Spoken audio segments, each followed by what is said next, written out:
बच्चों, इस वर्ष आपके लिए virtual training centre Dasturwadi Dadar Mumbai से एक नया YouTube चैनल निर्मित किया गया है। इसका नाम है BMC VTC हिंदी चैनल और यह है इसका लोगो। महाराष्ट्र राज्य शैक्षणिक संशोधन व प्रशिक्षण परिषद विद्या परिषद द्वारा निर्धारित अभ्यासक्रम तथा महाराष्ट्र राज्य पाठ्यपुस्तक निर्मिति व अभ्यासक्रम संशोधन मंडल द्वारा निर्मित पाठ्यपुस्तकों पर आधारित कक्षा 1 से 10वीं तक पाठ निहाय शैक्षणिक वीडियो देखने के लिए BMC VTC हिंदी चैनल को लॉग इन एवं सब्सक्राइब करें।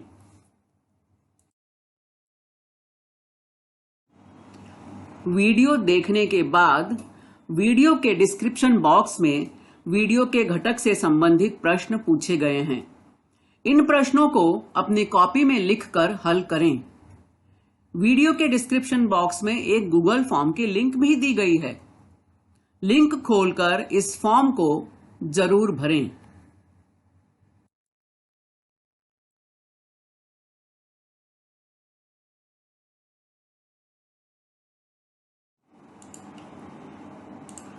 अभी जिस लिंक के बारे में मैंने बात की वह लिंक यहां दी गई है, तो डिस्क्रिप्शन बॉक्स में यह लिंक आपको मिलेगी। इस लिंक को ओपन करें। लिंक के ऊपर इस तरह से आपको सूचना भी मिलेगी। अपना अभिप्राय नीचे दी गई लिंक में अवश्य व्यक्त करें। तो इस लिंक को जरूर खोलें। इसमें जो भी प्रश्न पूछे गए हैं उनके उत्तर आपको देने हैं। बहुत ही सरल और सामान्य प्रश्न है, इसलिए आप सभी से विनम्र निवेदन है कि इस लिंक को जरूर जरूर खोलें और इसे भरें। जैसे ही आप दी गई लिंक को क्लिक करते हैं, इस तरह से एक गूगल फॉर्म आपके सामने खुल जाएगा, जिसमें ऊपर लिखा हुआ है BMC VTC चैनल में आपका स्वागत है। वीडियो देखने के बाद अपने सुझाव मत अवश्य दें। तो उस फॉर्म में आपको इस तरह से जानकारी पूछी गई है आपसे। आपका नाम, तो यहां आप अपना नाम लिखेंगे। आपकी पाठशाला का नाम, अपनी शाला का नाम लिखना है आपको यहां पर। तो चलो एक प्रैक्टिकल करके देखते हैं कि हम जब मोबाइल में अपना चैनल खोलते हैं तो हमें किस तरह से दिखाई देता है। यह मैंने अपना चैनल खोला है BMC VTC हिंदी चैनल और भूगोल का पहला पाठ है पृथ्वी और रेखा जाल। इस वीडियो के हम स्क्रीन के हम दाईं ओर देख रहे हैं, एक छोटा सा चिन्ह बना हुआ है। जब इस चिन्ह को हम क्लिक करते हैं तो इसी के नीचे खुल जाता है डिस्क्रिप्शन बॉक्स। इस डिस्क्रिप्शन बॉक्स में कुछ प्रश्न पूछे गए हैं जिनके बारे में हमने पहले बात की है।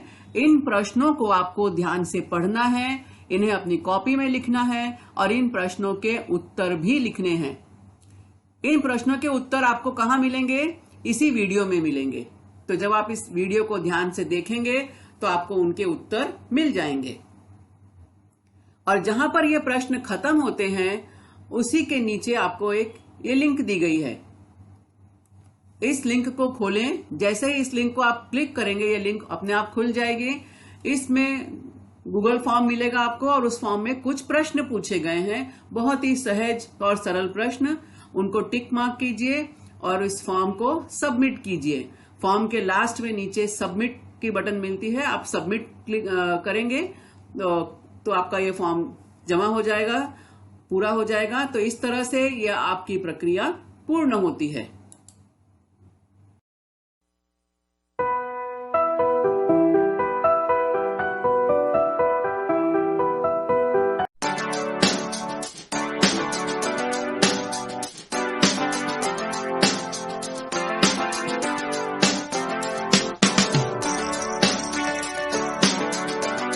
नमस्कार, प्रणाम, आदाब। वर्चुअल क्लास स्टूडियो में आप सभी का हार्दिक स्वागत। कोविड-19 के प्रादुर्भाव की वजह से आज सभी विद्यार्थियों के लिए शाला में प्रत्यक्ष शिक्षा लेना मुश्किल हो रहा है। इस मुश्किल घड़ी में बृहन मुंबई महानगर पालिका ने एक सराहनीय कदम उठाया है और YouTube चैनल की शुरुआत की है। अपने इस YouTube चैनल के अंतर्गत हम शिक्षक आपके समक्ष अपने अपने विषय से संबंधित वीडियो लेकर आते रहेंगे। तो आज मैं श्रीमती पूर्णिमा पांडे वर्चुअल क्लास से उपस्थित हूँ अपना एक विषय और अपना एक घटक लेकर। तो चलें अपने विषय की ओर। कक्षा 10वीं इतिहास और राजनीति विज्ञान।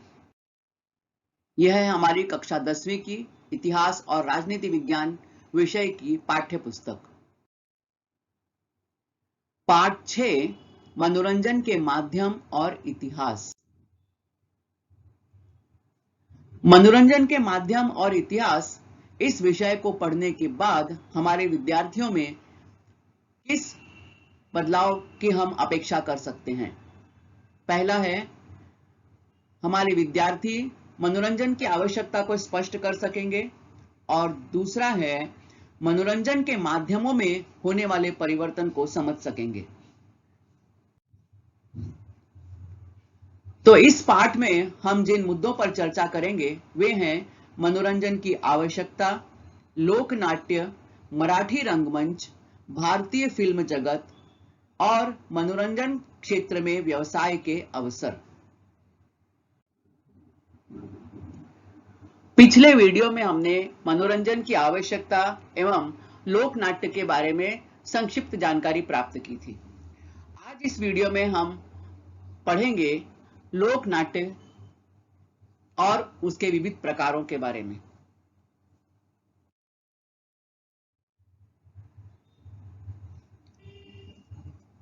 छह 6.2 अगला मुद्दा है हमारा लोकनाट्य।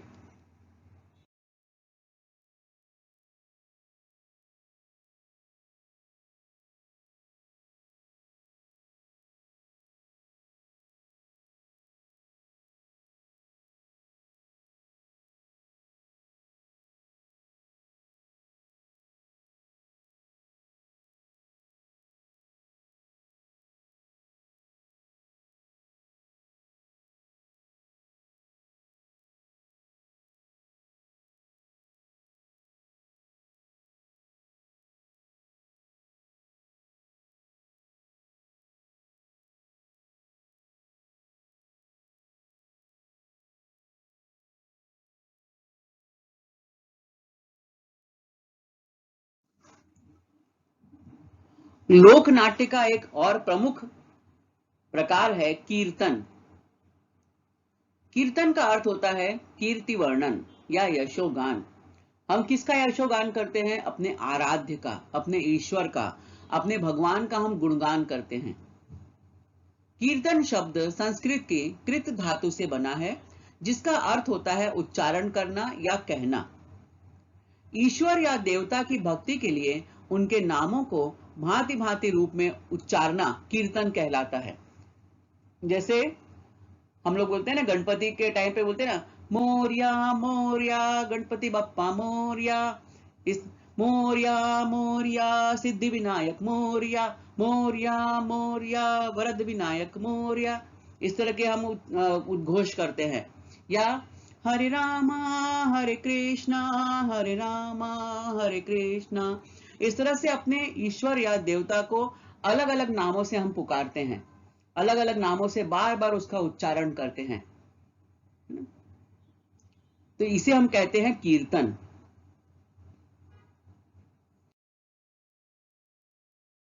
परंपरा के अनुसार ऐसा माना जाता है कि कीर्तन परंपरा के आदि प्रवर्तक नारद मुनि थे।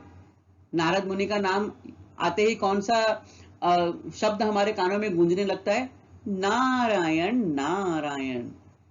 याद आया ना? तो ये नारद मुनि जी को कीर्तन परंपरा का प्रवर्तक माना जाता है।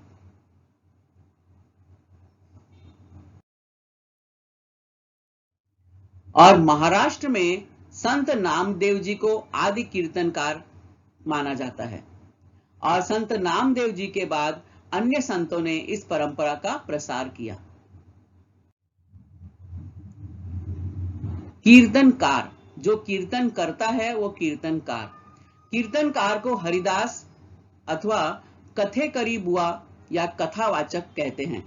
महाराष्ट्र में कथेकरी बुआ और उत्तर भारत में कथावाचक कहा जाता है। कथेकरी मतलब कथा करने वाला, है ना। कीर्तन जो है मंदिर में अथवा मंदिर के परिसर में किया जाता है।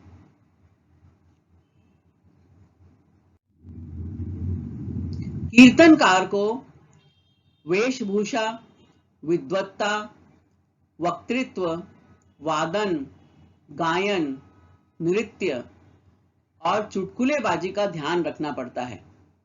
उसके स्वभाव में बहुश्रुतता का गुण होना आवश्यक होता है। बहुश्रुतता मतलब वो सभी लोगों को सुन सके और सभी के सामने अपने को प्रभावशाली रूप में व्यक्त कर सके। ईश्वर की भक्ति को, ईश्वर की आराधना को, उससे संबंधित उनके यशोगान को, उनके गुणगान को बहुत ही अच्छे ढंग से लोगों के बीच में रखा जा सके। ये योग्यता, यह कौशल कीर्तनकार में होना जरूरी है।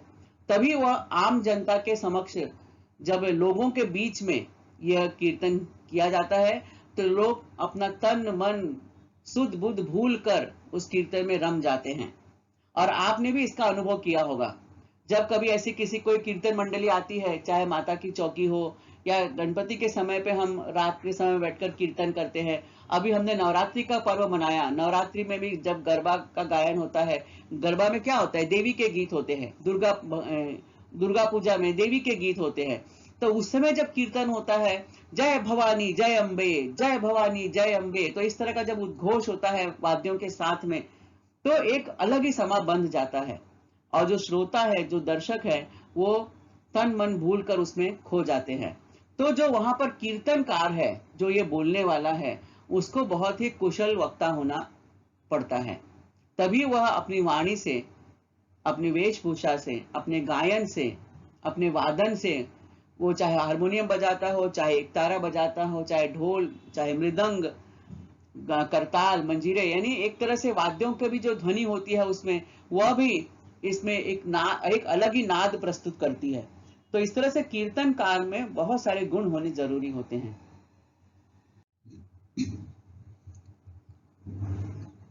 कीर्तन की दो मुख्य परंपराएं हैं। पहली परंपरा है कीर्तन की नारदीय अथवा हरिदासी कीर्तन परंपरा और दूसरी परंपरा है वारकरी कीर्तन परंपरा। दोनों में क्या अंतर है, चलो देखते हैं। नारदीय अथवा हरिदासी कीर्तन एक पात्रीय नाट्य प्रस्तुति जैसा होता है। नारदीय कीर्तन कैसा है, एक पात्रीय नाटक जैसा होता है, यानी एक ही व्यक्ति जो है वो हर भूमिका निभाता है। वो भक्त भी बन जाता है, वो ईश्वर भी बन जाता है, वो आम जनता भी बन जाता है, यानी एक ही व्यक्ति सारी भूमिकाएं निभाता है। एक पात्रीय नाटक प्रस्तुति जैसा होता है नारदीय कीर्तन। नारदीय कीर्तन के दो हिस्से होते हैं, पूर्व रंग और उत्तर रंग। अब पूर्व रंग क्या है और उत्तर रंग क्या है, तो नमन और उसके निरूपण को पूर्व रंग कहते हैं। कितना बड़ा शब्द आया इसमें, निरूपण, नया शब्द है। निरूपण का अर्थ होता है सोच समझकर किसी विषय या वस्तु का विवेचन करना, उसका स्पष्टीकरण देना, उसके बारे में उसकी व्याख्या करना। तो पहले भगवान को नमन करना, भगवान के बारे में कुछ बातें कहना, दर्शन कहना, और बाद में उन तथ्यों का, उन कही गई बातों का विवेचन करना, तो ये होता है निरूपण। तो नमन और निरूपण इसे कहते हैं पूर्व रंग। अब उसके बाद उसके दृष्टांत अथवा उदाहरण के रूप में जो कोई आख्यान अथवा कहानी बताई जाती है उसे उत्तर रंग कहते हैं। अब ईश्वर के बारे में हमने कोई चर्चा की, जैसे हमने कहा यदि हम मान लो भगवान कृष्ण के बारे में हम बात कर रहे हैं, भगवान कृष्ण के बारे में हमने एक दो पंक्तियां गा दी वहां पर, और उसके बाद में भगवान कृष्ण जी ने ऐसा क्यों कहा उसका विवेचन करते हैं। अब उस भगवान कृष्ण ने यदि कुछ कहा है, उसका विवेचन कर रहे हैं, उस बात को ज्यादा स्पष्ट करने के लिए कोई प्रसंग के रूप में कोई कहानी आ जाती है कि भाई जब भगवान कृष्ण छोटे थे, यमुना किनारे खेल रहे थे और अचानक उनका बच्चों का जो गेंद है वो चली गई यमुना नदी में। अब यमुना नदी में वो गेंद चली गई, अब बच्चे रोने लगे कि हमारी गेंद चली गई, अब हम कैसे खेलेंगे, और डर के मारे कोई नदी के पास जा नहीं रहा था। याद आ गई ना कहानी? यस, क्योंकि नदी में कालिया नाग रहता था, सब बच्चे डरते थे। वो इतना विषैला था कि उसके विष से नदी का पानी भी जहरीला हो गया था। तो भगवान कृष्ण किस तरह से नदी में जाते हैं और एकदम नदी के अंदर अंदर उतर जाते हैं और नीचे जाके उन्हें नागलोक मिलता है, वहां कालिया नाग मिलता है, और किस तरह से वो उस नाग का विनाश करते हैं और नदी को विष मुक्त करते हैं। तो अब ये जो आख्यान या कहानी बताई गई, ये है उत्तर रंग। उसके पहले कृष्ण के बारे में कुछ भजन की 4 पंक्तियां, भगवान कृष्ण के बारे में कुछ 4 पंक्तियां कही गई होंगी, उसको प्रस्तुत, उसका विवेचन किया गया होगा कि भगवान कृष्ण कैसे थे। भगवान कृष्ण ने मानव उद्धार के लिए, उन्होंने वो ईश्वर थे लेकिन उन्होंने मनुष्य का जन्म लिया। क्यों मनुष्य का जन्म लिया? ईश्वर क्यों मनुष्य के अवतार में आते हैं? क्योंकि वो धरती का उद्धार करना चाहते हैं, मानव मात्र का उद्धार करना चाहते हैं। कैसे उद्धार किया कृष्ण जी ने? तो यहाँ पर वो प्रसंग बताया गया कि नदी बहती है, यमुना नदी के किनारे लोग रह रहे हैं। नदी किस लिए होती है? कि नदी का पानी सब लोग पी सके, नदी के जल का उपयोग कर सके। अब उसमें वहां पर आ गया कौन? वहां पे कालिया नाग रह रहा है, उसने उस नदी का पानी दूषित कर दिया है, जहरीला कर दिया है। तो मनुष्य का उद्धार कैसे होगा? जब उस नदी के पानी का विषैलापन समाप्त होगा। तो भगवान कृष्ण ने बाल लीला की, वो बच्चे के रूप में वहां पे आए, वहां पे उन्होंने वो गेंद के बहाने वो नदी में उतरे और किस तरह से उन्होंने कालिया नाग का विनाश किया और नदी को विष मुक्त किया। तो ये आख्यान है, ये हम जब बताते हैं तो ये जो प्रस्तुति है ये उत्तर रंग प्रस्तुति कहलाती है।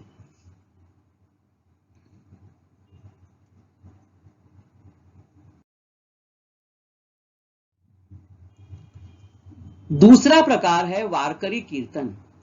वारकरी कीर्तन में सामूहिकता पर बल दिया जाता है।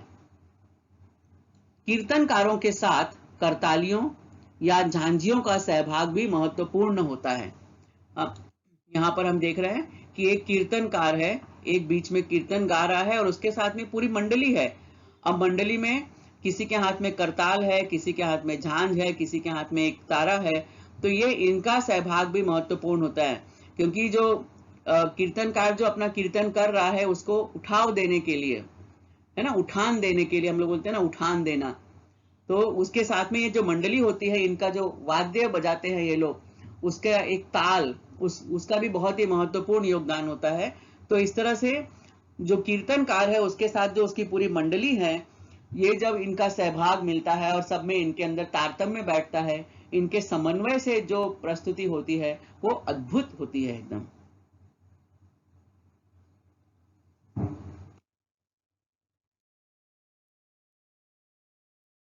कीर्तन की हमारे स्वतंत्रता आंदोलन में भी बहुत ही महत्वपूर्ण भूमिका रही है। स्वतंत्रता आंदोलन के समय राष्ट्रीय कीर्तन का उद्भव हुआ, राष्ट्रीय कीर्तन का जन्म हुआ। अब राष्ट्रीय कीर्तन क्या था?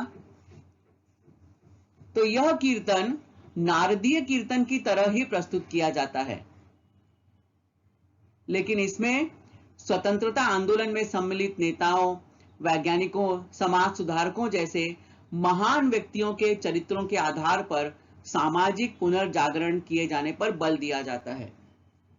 यानी जब ब्रिटिश शासन हमारे देश में था तो हम सीधे सीधे ब्रिटिश शासन के खिलाफ आम जनता कुछ कह नहीं सकती थी, और यदि जहां पर भी ब्रिटिश सेना रहती थी, उनके पुलिस रहती थी, उनके सैनिक रहते थे, वह इस तरह की यदि कोई भनक मिल जाए कि लोग हमारा विरोध कर रहे हैं, हमारे विरोध में भाषण हो रहा है, तो वो वहां पर दमन चक्र चला देते थे।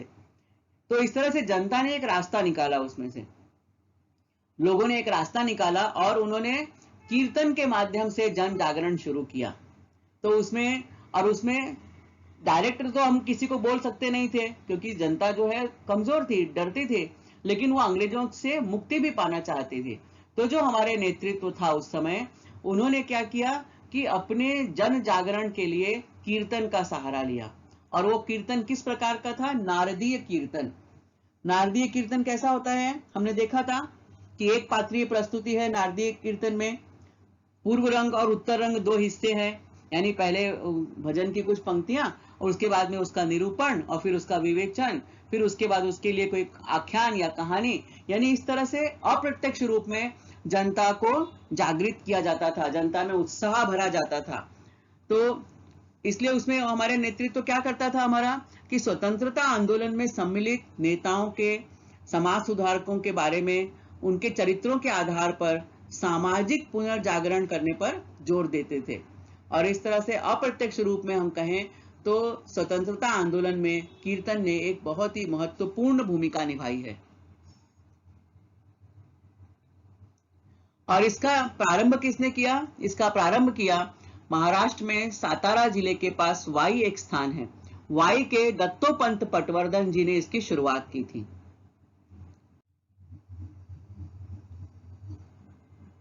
और एक महत्वपूर्ण नाम इसमें आता है महात्मा ज्योतिराव फुले जी का। महात्मा ज्योतिराव फुले द्वारा संचालित सत्य शोधक समाज ने भी कीर्तन द्वारा सामाजिक जागृति का कार्य किया। और इसके बाद दूसरा महत्वपूर्ण स्थान आता है संत गाडगे महाराज जी का। संत गाडगे महाराज जी ने अपने कीर्तनों द्वारा जाति भेद निर्मूलन, स्वच्छता, नशीले पदार्थों से मुक्ति जैसे विषयों पर जन जागरण का कार्य किया कीर्तन के माध्यम से। क्योंकि आम जनता को यदि सीधे सीधे कहा जाए कि ये काम मत करो, यदि उसको उपदेश के रूप में कहा जाए तो वो इतना प्रभावशाली सिद्ध नहीं होता। इसलिए कीर्तन के माध्यम से ये सब समाज सुधार के कार्य किए गए।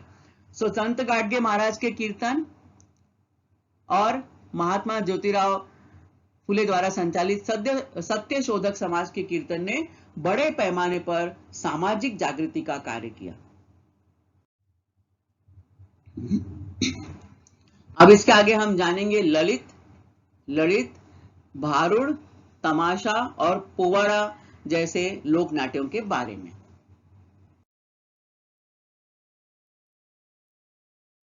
भारतवर्ष के विभिन्न प्रांतों में अनेक प्रकार के लोक नाट्य पाए जाते हैं। इस मानचित्र में हम देखें तो हम देख रहे हैं बिहार और पश्चिम बंगाल। यहां पर हमें जात्रा व गंभीर नाम के लोक नाट्य मिलते हैं।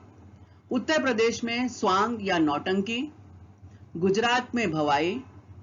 दक्षिण भारत के 4 राज्यों को यदि हम लें, आंध्र प्रदेश, कर्नाटक, तेलंगाना, केरल, तमिलनाडु, तो इसमें हमें यक्षगान, विधि नाटक, कुडियाट्टम, इस तरह के अनेक लोक नाट्य मिलते हैं।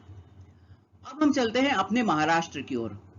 हमारे महाराष्ट्र में भारुड़, दशावतार, तमाशा, ललित, पोवाड़ा जैसे अनेक प्रकार के लोक नाट्य पाए जाते हैं।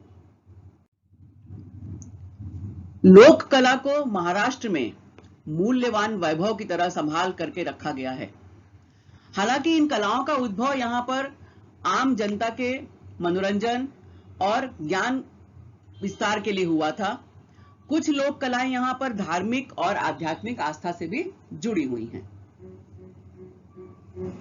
इन लोक कलाओं ने महाराष्ट्र को एक सूत्र में जोड़े रखने का काम भी किया है। सबसे पहले हम जानेंगे ललित या ललित के बारे में। यह महाराष्ट्र में प्रचलित मनोरंजन का एक पुराना प्रकार है। इस प्रकार का समावेश नारदीय कीर्तन परंपरा में होता है। कोंकण और गोवा में इसका बहुत महत्व है। ललित की प्रस्तुति में धार्मिक पर्व के अवसर पर उत्सव देवी सिंहासन पर विराजमान है, ऐसा माना जाता है और सर्वप्रथम ऐसा मानकर उनकी प्रार्थना की जाती है। यहां पर हम देख रहे हैं कि सिंह पर किस तरह से देवी आरूढ़ हैं, सवार हैं, और ऐसी देवी की इसी रूप में उपस्थिति कार्यक्रम में मान ली जाती है और उसके आधार पर प्रार्थना की जाती है। प्रार्थना का स्वरूप हम देखें तो लोक हित में यह प्रार्थना की जाती है, जन कल्याण के लिए यह प्रार्थना की जाती है। ज्याला जे हवे असेल त्याला ते मिळो, सगळा गाव आनंदाने पुढच्या लढितापर्यंत नांदो, आपापसातले कलह लढितात मिटोत, कोणाच्याही मनात किलमिश न उरो, निकोप मनाने व्यवहार चालोत, सदाचरणाने समाज वागो।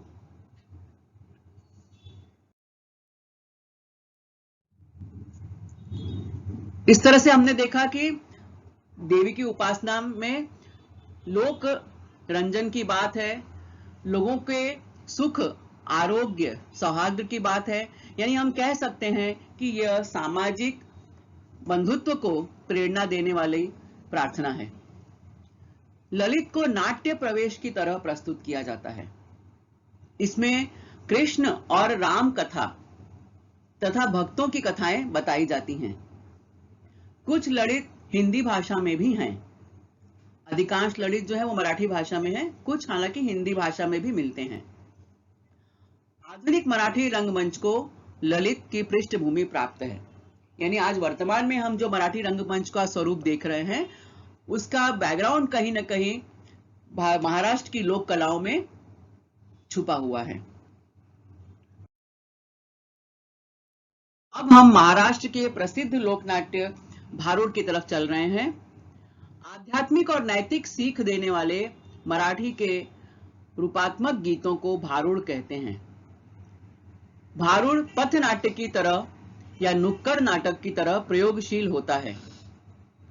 महाराष्ट्र में संत एकनाथ के भारुड विविधता, नाट्यमयता, मनोविनोद और गेयता जैसे तत्वों के कारण अत्यंत लोकप्रिय हो गए। भारुडों को रचने के पीछे संत एकनाथ का उद्देश्य लोक शिक्षा था। अब हम महाराष्ट्र के एक और प्रसिद्ध लोक नाट्य प्रकार के बारे में जानेंगे, तमाशा। तमाशा शब्द मूलतः फारसी यानी पर्शियन भाषा का शब्द है। इसका अर्थ है मन अथवा चित्त को प्रसन्नता प्रदान करने वाला दृश्य। विभिन्न लोक कलाओं और अभिजात कलाओं की धाराओं को अपने में समेटकर 18वीं शताब्दी में तमाशा का विकास हुआ। देखा जाए तो भक्ति व श्रृंगार के दोहों का संयोग इस लोकनाट्य में होता है। पारंपरिक तमाशा के दो प्रकार हैं, संगीत बारी तमाशा और ढोलकी मंडली तमाशा। तमाशा का एक स्वरूप हम यहां देख सकते हैं। संगीत बारी तमाशा में नाट्य की अपेक्षा नृत्य और संगीत पर अधिक बल दिया जाता है। तमाशा में प्रमुखतः नृत्य संगीत को स्थान था, परंतु कालांतर में वग इस नाट्य रूप अर्थात नाटक का समावेश तमाशा में किया गया। वग मतलब क्या? वग कौन सा नाट्य रूप है? यह स्फूर्त हास परिहास और चुटकुलेबाजी के आधार पर क्रमशः आगे बढ़ता है और रोचक बनता जाता है। यहां पर हम तमाशे जो ये परंपरा है लोक नाट्य की, इसके विभिन्न स्वरूपों को हम देख रहे हैं।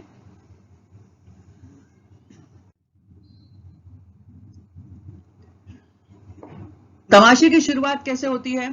तो तमाशा के आरंभ में गण अर्थात गणेश वंदना की जाती है।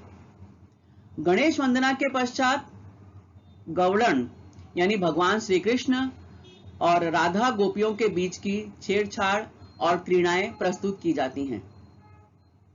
तमाशा के दूसरे भाग में वग अर्थात मुख्य नाटक प्रस्तुत किया जाता है। भिक्षा माझी पूरी करा और गाढवाचे लग्न, ये जो दो तमाशा के स्वरूप थे, इन्होंने मराठी रंगमंच पर बहुत धूम मचाई, बहुत ही प्रसिद्धि प्राप्त की। और इन दोनों नाटकों को हम जब देखते हैं तो ये मराठी में तमाशा के बदले हुए आधुनिक स्वरूप को दर्शाते हैं। एक अत्यंत प्रसिद्ध लोकनाट्य पोवाड़ा, कड़खा या इसे वीरगान भी कहते हैं। यह गद्य पद्य मिश्रित काव्य प्रस्तुति का प्रकार है। पोवाड़ा में वीर स्त्री पुरुषों की वीरता और पराक्रम का आवेश युक्त और स्फूर्तिदायी भाषा में वर्णन किया जाता है। छत्रपति शिवाजी महाराज के समय अज्ञानदास कवि द्वारा रचित अफजल खान वध से संबंधित पोवाड़ा और तुलसीदास द्वारा रचित सिंहगढ़ युद्ध का पोवाड़ा प्रसिद्ध है। यहां पर हम जो चित्र देख रहे हैं, यह अफजल खान वध से संबंधित पोवाड़ा प्रस्तुतिकरण का एक चित्र है। पोवाड़ा में शूर व्यक्तियों की शूरता का, शौर्य का वर्णन किया जाता है और जो व्यक्ति पोवाड़ा प्रस्तुत करता है उसकी आवाज, उसका उच्चारण, उसका आरोह अवरोह, स्वर का आरोह अवरोह, ये बहुत ही महत्वपूर्ण होता है। और उसी के आधार पर हम पोवाड़ा में इतना खो जाते हैं कि हम सामने उस वीर व्यक्ति को, उस शूरवीर व्यक्ति को अपने सामने हम महसूस कर सकते हैं। यह पोवाड़ा प्रस्तुत करने वाले व्यक्ति की विशेषता होती है। अंग्रेजों के शासन काल में उमाजी नाइक, चाफेकर बंधु, महात्मा गांधी पर भी पोवाड़े रचे गए। संयुक्त महाराष्ट्र के आंदोलन में अमर शेख, अण्णाभाऊ साठे और गवाणकर जैसे शाहिरों द्वारा रचित पोवाड़ों ने महाराष्ट्र में धूम मचाई और पोवाड़ों के माध्यम से जन जागृति पैदा की गई। शाहिर मतलब वीर गान लिखने वाले और उसे गाने वाले, उसे मराठी में शाहिर कहा जाता है।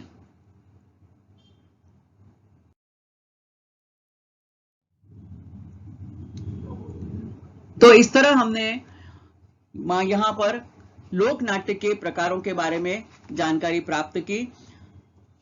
महाराष्ट्र के प्रमुख लोक नाट्य दशावतार, पोवाड़ा, तमाशा, ललित, इनके बारे में संक्षिप्त जानकारी प्राप्त की। इसके अगले वीडियो में हम जानकारी प्राप्त करेंगे मराठी रंगमंच के बारे में। तो मिलते हैं अगले वीडियो में, तब तक के लिए धन्यवाद।